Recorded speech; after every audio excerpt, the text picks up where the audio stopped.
ادامه آهنگ‌های پاپ برای ویولون.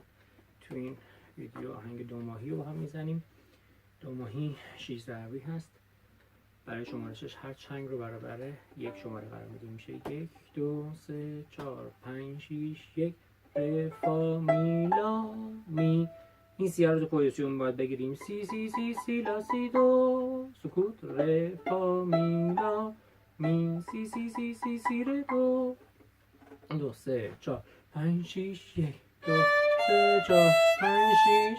این لا رو بریم تو پوزیشن که می و دست باز بزنیم. سی ها رو انگشت دوم بگیریم. پس میشه سکوت ر فا می لا می سی سی سی سی لا سی دو سکوت ر فا می لا می سی سی سی سی سی ر دو سکوت.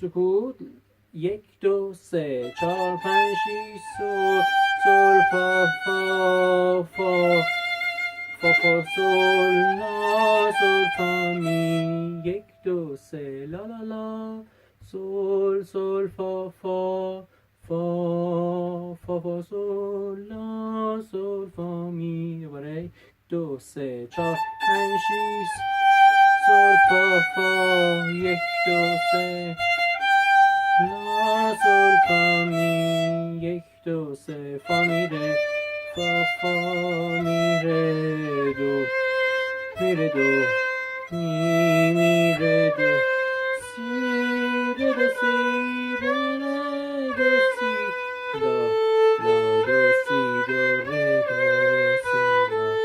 تکرار.